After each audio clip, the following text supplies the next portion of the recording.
跟大家做分享。然后我今天听怡珍讲，发现他又更新了好多东西哦，那个季报的东西你马上又做出来了。那怡珍现在是因为我们镇长啊，就是大家知道那个606大游行之后，那镇长就是这部分我后面会讲到，反正他就是半推半就的时候呢。我民间团体就是推着他要做，是一个承诺嘛，埔里会变成空污减量最快的城镇，那有很多的环保团体在后面。其实他们，我在想，因为他是搞不清楚那边到底是谁站在他后面。Anyway， 就是在那个时候，就是反正现在是三个礼拜前嘛，就是埔里成立了算是乡镇级的空污减量委员会。那我们自救会里面怡珍是委员，那我们另外还有委员是这个很好玩。当镇公所他觉得应该这一阵子半年下来，他有感觉到说这个埔里空污不处理好像不行，所以都要在成立这个提出要这些委员名单的时候，都是那个秘书长主秘还是秘书长？主秘找暨大，然后还有自救会来商量说，如果我们要委员的话，那个名单怎么来？我们其实是可以跟主秘一起提委员名单的。所以其实后来，包括我们认为里面的委员要有埔里基督教医院的院长，然后荣民医院的院长，然后中兴大学环工系的林德教授，那还有暨南大学的教务长，还有人文创新社会实践研究中心的副执行长。我们提出这些名单的时候，基本上他们就是点头，然后就这样过去了。所以我自己，因为我们自救会在尝试这个跨域合作的部分，也是一半在摸索。但是我们其实有一个共识，就是只要跟我们愿意一起打击空污的，都是潜在的盟友。所以这样子也是在初步在尝试的阶段。但是这些盟友是真的盟友还是假的盟友，我们还是在观察当中，因为表面上看起来好像是漂漂亮亮的哈。那讲到这边，我在跟大家分享的是，我那时候我在想说，今天要跟大家分享什么的时候，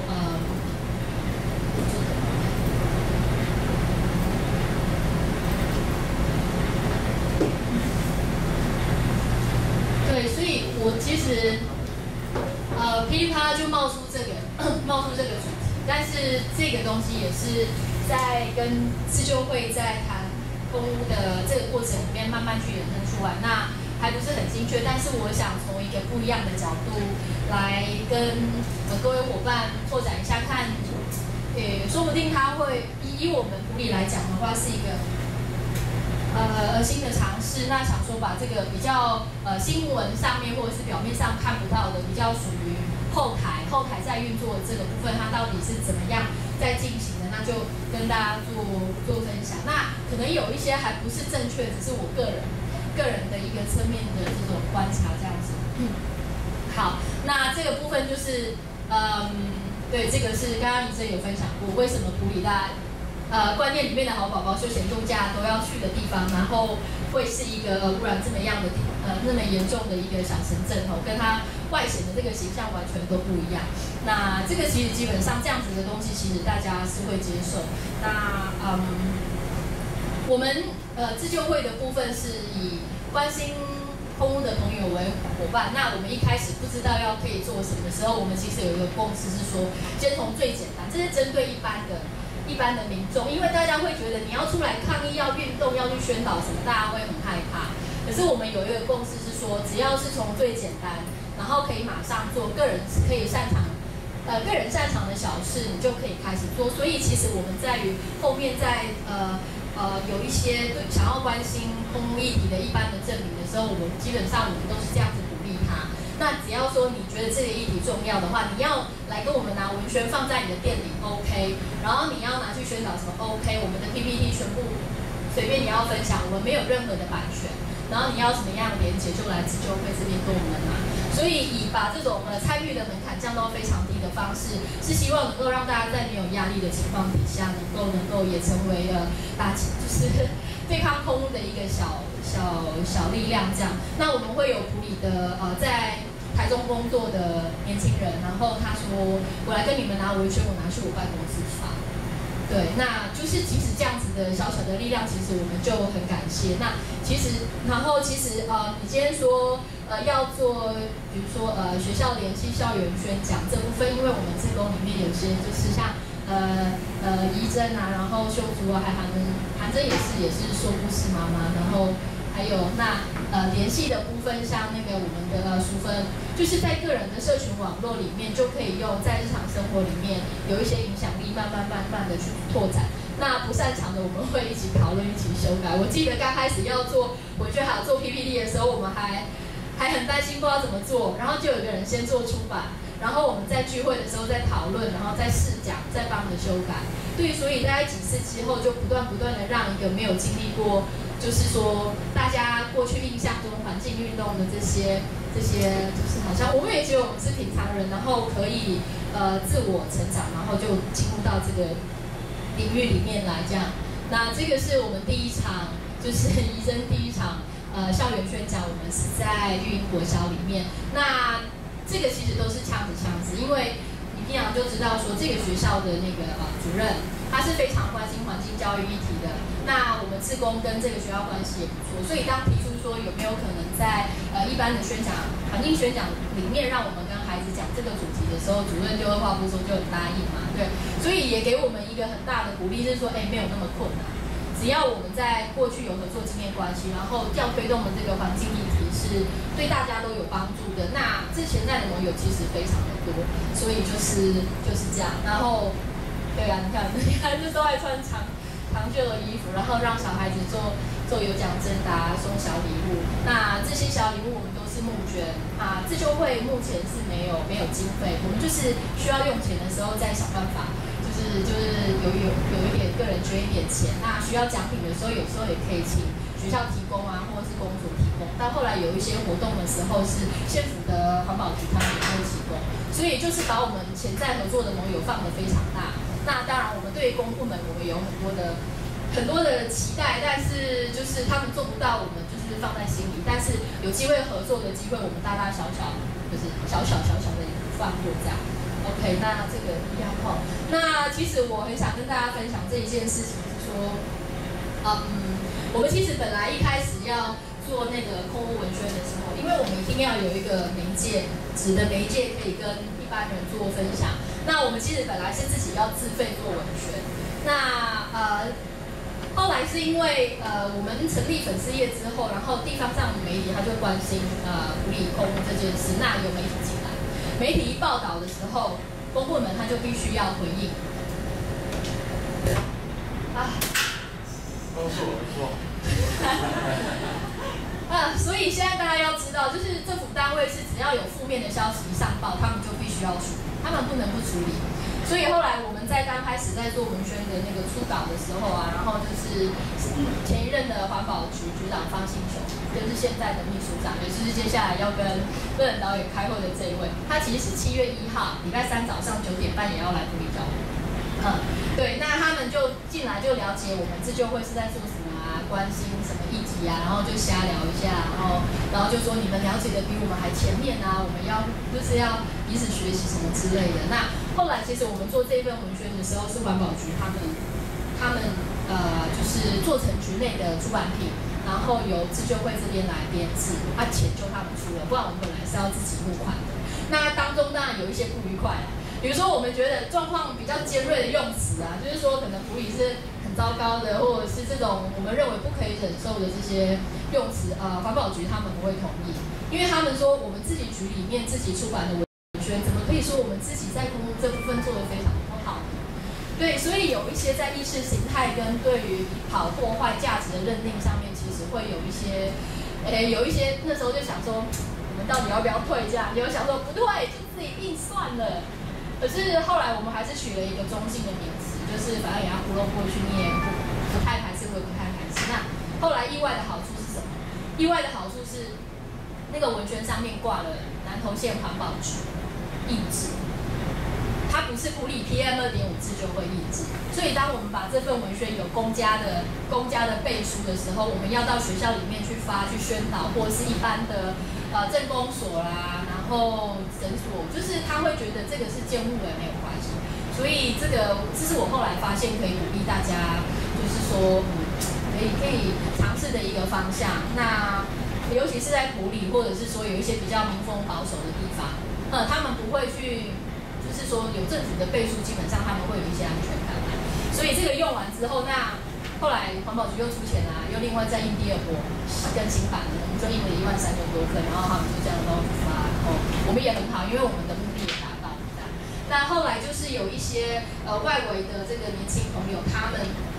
就是自发性的帮我们做这个 logo 啊什么，那我就觉得很好，只要是愿意成为我们一份子的这些伙伴都加进来。那其实自救会在发展到一个阶段的时候，我们有一个很大的这个力量的来源是就是暨大这个，其实这个 PPT 也是暨大的，这有一些 PPT 是暨大那个公共行政系。因为暨大有一个人文创新与社会实践研究中心，那他们学校的目标就是说要让学术界参与地方社团的一些活动，然后积极造成一些改变。学术不再是象牙塔。所以人社中心其实在公务议题的部分就其实在后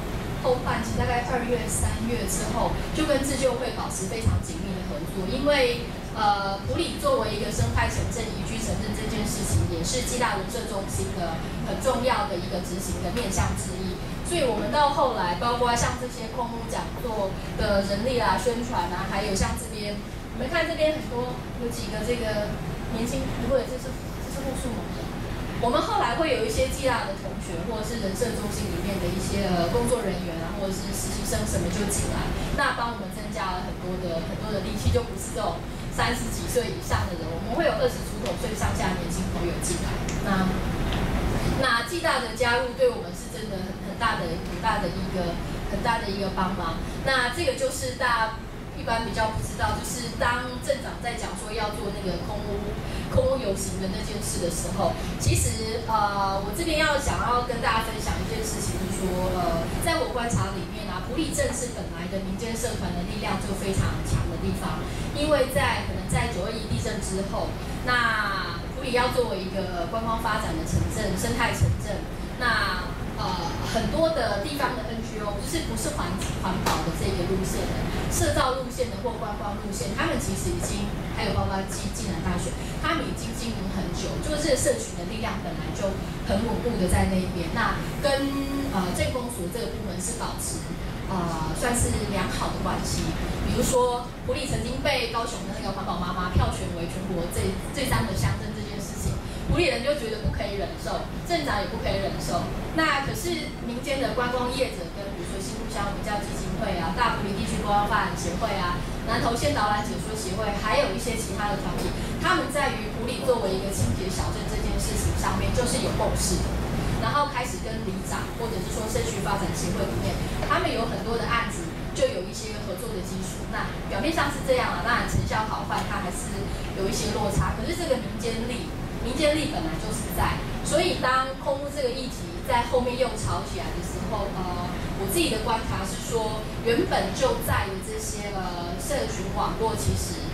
空屋的议题是有奠基在这个既有的社群网络里面。怎么说？这个是主秘嘛？那镇长说要游行的时候，他讲完之后他就去大陆了，他就出差了。所以后来的这个游行的筹备会议，什么是主秘，然后这一排通通是镇公所里面的各课室的一些，还有图书馆馆长啊、民政课啊、观光课啊，巴拉巴拉什么都在这边。那这一半就是民间的，这边有暨大人社中心的那个副执行长张丽雅，然后我们在这边，然后还有大埔里文创协会的，然后观光导览解说协会的，然后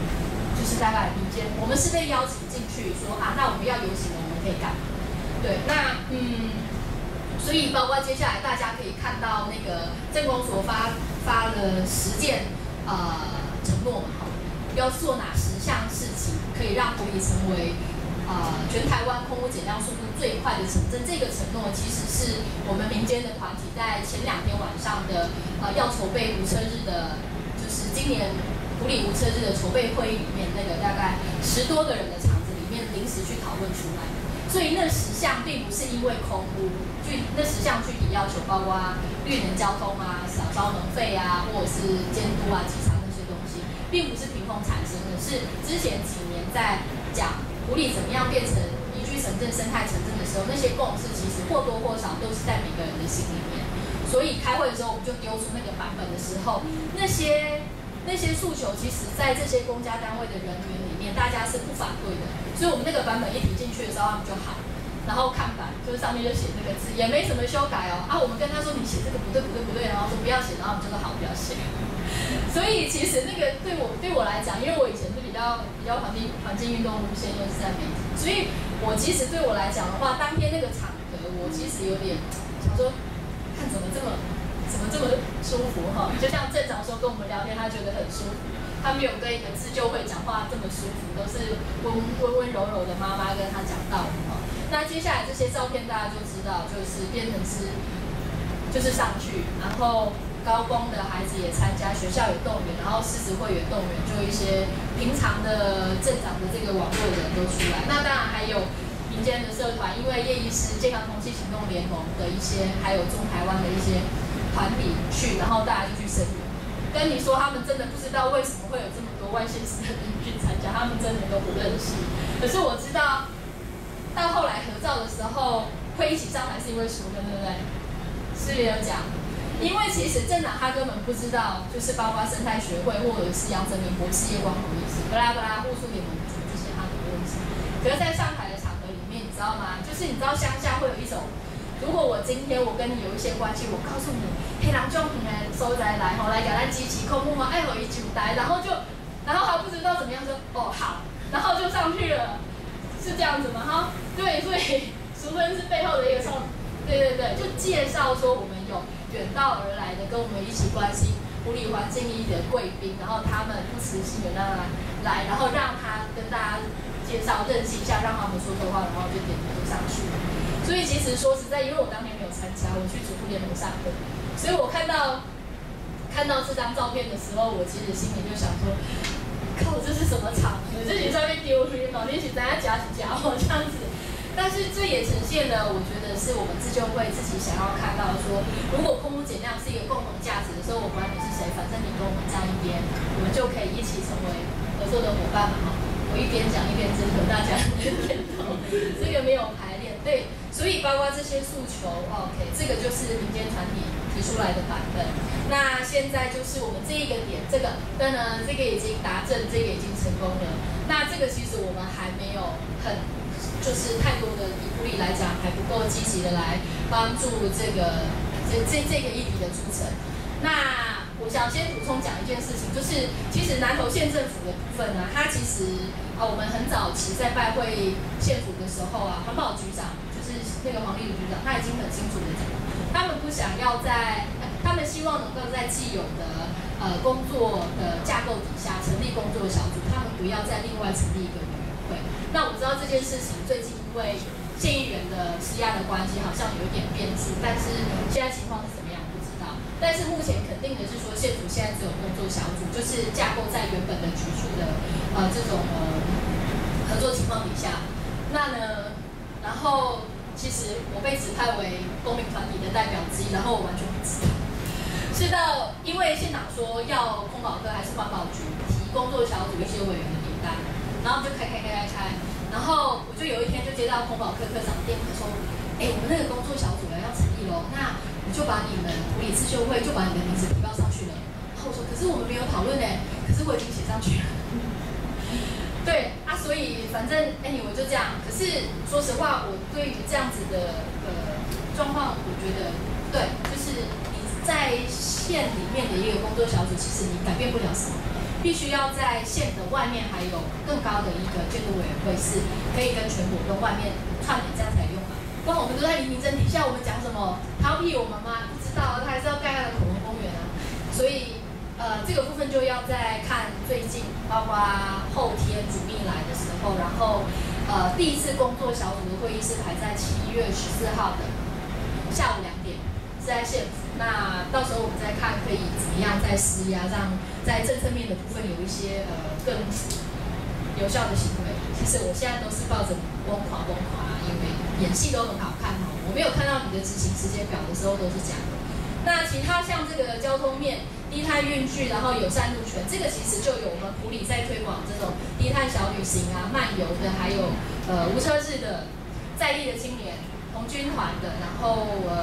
就是一般家家庭的这种爸爸妈妈就已经停3年的东西，这部分我们会继续努力。那今年10月18号会办第3次的福利无车日，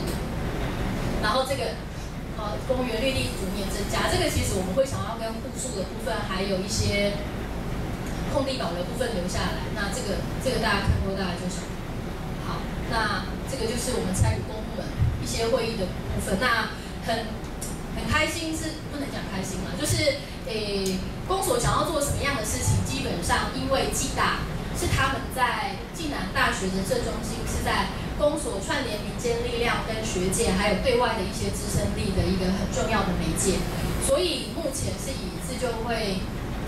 暨大，然后还有公所这样子的运作方向。我自己觉得我们有点被暨大那边，就是他给我们很大的后援，包括敲定开会时间啊、推进度啊，然后发开会公文啊什么什么的，那个力啊其实帮我们很多，还有找一些法令规章、别的县市的 sample， 人家的管制条例是什么用的，他们那个做公共行政的人很厉害。OK， 那这个就是成立大会那一天。好，那我们接下来就是这个是这我刚才提到，就是我们在于埔里有生态城镇园游会这部分，这是用亲子环教的方式去做宣导。那来的人就是完全对我们有预设立场，他就是想要来了解生态城镇跟更美好的愿景是什么的人就会来。那我们今年本来下大雨，然后又很匆忙，想说不会有2个人来，结果来参加的人数超过400个。那县议员也有来看嘛，因为我们是有邀请他去，然后那种就是你就觉得很奇怪，你不知道什么时候跟他会有合作交集的议员，他就来，然后说你这就好的呀，盖明哪那个办那铁渣给他讲啊，铁渣那赞助啊什么。吴国昌，不是王国昌，是吴国昌。然后主秘也来，主秘知道我们要办，然后他说这个很好啊，给小朋友教育啊，然后都是宣导大家怎么样 DIY， 怎么样爱护环境。他明年要办的时候也提早跟公所讲啊，什么之类的，那就是讲嘛。但是我们知道，起码他们事出善意，他们自己都来了，所以那这个就是大概是这样。然后8月的时候，我们会有空污宣导志工培训工作坊，这个是暨大人社中心跟自救会合作一起，跟环保署、空保署提案做要到经费。那我们会有一个4天的工作坊，就是8月的时候会进行。那政治游说，这个是县议员的部分而行你嘛知影讲，这个议题应该是很重要。然后这个是新科议员今年才选上的，然后他们其实是有主动要找自救会，咱这边国立的空气情况是怎么样，然后就找自救会，然后就到我们就是自救会的就算基地啦，就是三里好像书店，是议员来书店，然后找我们说，那我们可以谈一谈，聊一下是什么，然后我们就有什么可以给的资料就给他，然后暨大那个丽雅在旁边帮忙。以为你哪边讲你就是讲这一点怎样，然后还就给他整理东西然后就他们也觉得受到帮忙，因为毕竟这个议题对他们来讲太困难了，可能跟他们过去关注的主题差太远，所以可以帮他们的时候，我们也觉得很好，也很开心，他们在议会里面发声，然后也有做到，我们不知道他们做了很多的，就是他们也做了很多的努力，其实我们也没有干嘛，只是跟他见面，然后把资料提供给他，然后跟他说，你不知道这上周有报道过咱国立偌烂，康健都排名是啥，你把这些关键资料给他，他就去咨询，然后就说，那个廖志成说，我就要看咱馆长敢知影咱南投的空气怎烂，咱是偌烂，然后你就拿杂志给他，然后他就带去了。所以其实分兵作战这件事，就是说。也可以我觉得可以把合作的这种标准可以再放宽松一点。那这边就是暨大的同学，不管是社工系的，或者是他们有公益服务的，然后这个是14社，然后就一起有任何出力的场合，我们就自救会就可以做他们的 backup 后援资讯提供，然后这个教材什么给你，文宣给你，然后可能我们要几个妈妈去现场提供紧急咨询这样子。那现在比较有意思的是，我们跨到这个公民科学的这个领域，就是我们有一个外围的妈妈，她发文宣的时候，就是那个谁，大叔老师太太，她是我们的好朋友。然后呢，她跟自救会拿了文宣以后，去他们社区大楼，一户一户丢信箱。然后呢，我们就压到宝了。就压到暨大资管系的戴荣夫老师，然后呢，他就看到那张就是传单之后，然后他就跟他邻居说，第三张国立公理就拜，然后就讲他还关心吗什么什么，然后那个妈妈就说，对啊，那个传单是我放在你信箱里面。那这个老师，他后来他跟我们接洽，他想要关注这个议题，那他的强项是什么？他之前有设计过，就是他可以设计这种小的检测仪器，然后去写程式，然后有资料库可以去跑任何的东西。那他自己跟我们接洽，就是也跟暨大那边讲说，他已经有之前研究案的技术，他可以帮我们用1000多块不到1500块左右的成本，组装简易的 PM2.5检测器。那他资料库他可以写，那我们就问我们自救会说，可以希望在埔里什么地方布点，然后他就是找他的研究生做计划案，然后他们去找材料组装好，然后一个一个 set 做好之后，我们只要告诉他我们要在哪里装，然后他们就去装。然后呢，即时监测的数据就会用 WiFi 跟网络送回暨大的资料库，然后就他们去跑数字，然后到时候我们要什么就跟他说，就把我们当成全国电器需要服务需要提供什么资料的时候，你就告诉我们就给你们。哪里机器坏了，我就叫我的研究生去修。你们都不要管太多，把我们当成全国家电就好了，像那个送冰箱这样子，对。所以那就是这样，然后戴老师很好，就是他的那个研究过程啊，还有 demo 的时候都邀请我们去他的那个实验室里面，然后秀给我们看，然后检测器的分布啊，然后包括我们想要用什么样的机型啊，因为需要一个比较高阶的对照组。那这个东西应该是6月多会上路，我们就会有机会会收集埔里1整年的每个小时那10个点的这个PM2.5的数值。那后续再有一些证据可以做分析跟追踪。好，那大概讲到这边，那后面还有一些寺庙团体的有可能加进来的这个就先不要讲。所以这个是我脑袋里面的东西还没有整理过，但是我想请大家大概是这样子看，就是如果从时间轴来看的话，我们目前我上面列出来的这些是有直接。就是说非常频繁跟不频繁跟我们有保持联系，而且会行动。接下来有行动机会的这些团体或组织，那我的箭头还没有画完，但是我想跟大家讲一下，就是我们自救会先成立之后，透过粉丝页为界面，我们跟地方媒体，就是中国时报啊，然后南投有线啊，还有自由时报，这个他们就会关心我们到底把埔里的状况多严重，让他们知道他们会来。那其实这个地方媒体的经营，这个资源怎么来的？我觉得要回馈到2年前，志豪到埔里来讲生态城镇演讲的时候，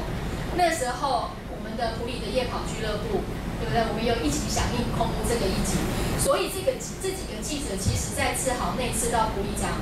PM2.5致癌空污这件事情，那时候是讲隐形杀手还是看不见的致癌空污。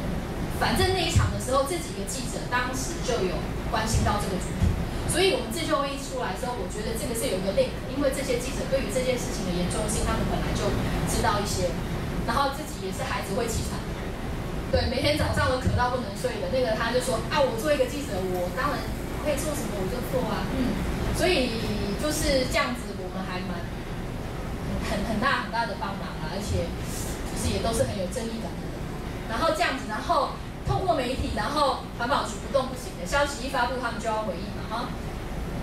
我们不是共犯结构，但是希望以后能够一鼻孔出气。然后环保局必须出来之后，然后我们开始有这个宣导的部分，就先从学校的部分慢慢一间一间去渗透。那学校其实学校里面它也会彼此良性竞争，大家跟我们讲这么好的演讲，你们怎么没有？然后大家会跟进。我们是希望用正面鼓励大家健全时期的方式，去让这个议题能够更多人了解。然后小学校、大学来的时候，那公所我们也去宣讲，跟里长，然后公所里面的各个资源，这个也都是在缜密的安排底下，有给他们做基本的宣导。然后这一群是埔里就有的社群，就是文创协会、导览解说协会、无声师团队、新故乡基金会，这个是比较老牌的。所以这些是基本上你在讲说我们要出来打击空污，他二话不说他会出来挺你的人。然后暨大在这一边，那这一区就是我们外围的非常重要的，就是这些前辈啦，在我们还没有开始之后就已经研究空污跟关心这些空气议题很久的人，其实我们很多的事情不知道，但是有这些前辈，还有我没有写到的，提供知识跟国外的案例，或者是普利，对不对？就是台湾重要的案例，包括六轻啊、火电啊，你们这些知识库，其实我们只要看过以后，我们就可以抓来，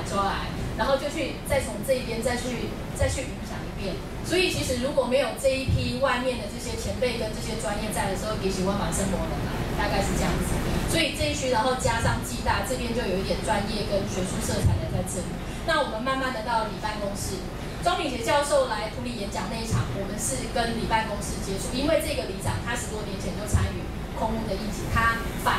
反例行厂在普里设置，所以当空污这个事情一爆发的时候，他也很想要帮脸吧。然后他老婆也是无尘日团队里面的人，所以这边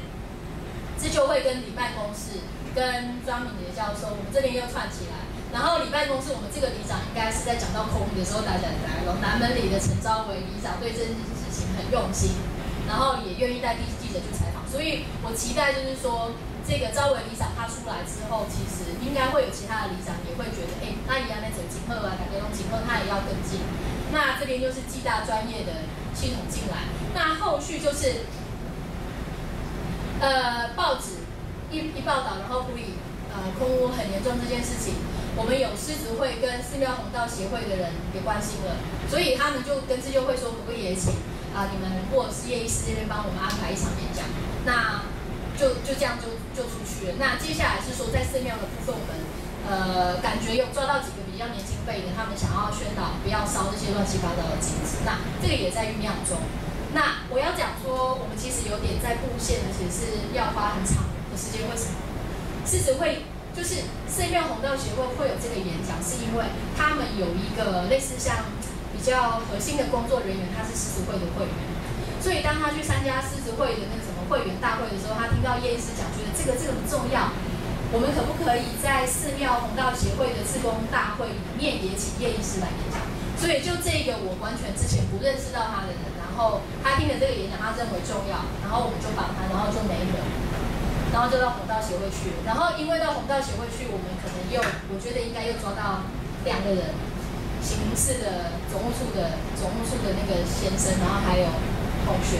所以有时候是一点你不知道可以合作的那个小天使会在什么时候跑出来，但是跑出来了就跑出来了。那森林好事多，那接下来我们会有新故乡，我们叫基金会跟大开剧团，我们会以空污跟生态城镇这件事情会去做艺术创作，或者是编一个故事，然后会做装置艺术，或者是可以拉上街的低碳交通工具，要谈友善路权、绿色运输这个东西。我们7月下旬应该了哈，会有第1次初步的工作坊，然后9月会有4天的工作坊。那所有的道具会开放让镇里都来参加，想有兴趣的人就来一起做。那所有的这个成果发表，我们会在10月18普里无车时的时候，把这些以空污跟生态行政为主题的这些大大小小的道具，我们都会拉上街这样。那叶光鹏医师给我们的期待是说，你们不要只有无车日嘛，你们要无车周。所以我们现在在努力当中，看看有没有办法，到时候是怎么样呈现。对，但或者至少就是霸占一条路什么之类的。所以大概是有一些比较也需要时间去累积的事情。我再看是这样，我们要有实体空间跟实体空间，可能基本上来讲就是自救会的基地这样。然后治好你们现在有一个实体空间作为基地，对我觉得这个真的很重要，因为大家都会找来这里，希望你能帮他们接到他需要的人事物这样子。然后社群组织就是我提到这些眼睛看不见的这些，然后柔性的文宣，这个是可以容易引发出这种跟你八竿子打不着的人，他可能会在柔性文宣品跟活动的部分被你抠进来这样子。那时间轴的累积，这个就是很慢。我们常常觉得不太好意思，外面都已经就修爱出来有演，然后我们说我们没有办法，我们真的觉得普里动不起来。所以就是说小地方有小地方的局限，跟很温柔的地方没有办法接受或者是忍受很冲突的场面，那个会把大家都吓跑。那龙卷风堆叠就是我希望这个东西是这样越转越大。那我不会画3D，但是你把它想象是一个那个冰淇淋甜筒倒过来的样子这样。好，那这个就是对，这也是跟大可这边合作的。好， 7月上旬我们要讲，我们收集到600多张的空屋心愿卡送交县府持续监督。那这个还要再看说，心愿卡交出去之后，你每年可以跟我承诺到，你可以降低多少，还有你的工作期程表是什么。然后这个刚才提过了，对啊，大概会是这样。那空屋年报一正很努力的在生产当中，那希望后续还有脸书上面的那个职工可以加进来吧。所以我的阿利亚达的分享到这边讲太久了，谢谢大家。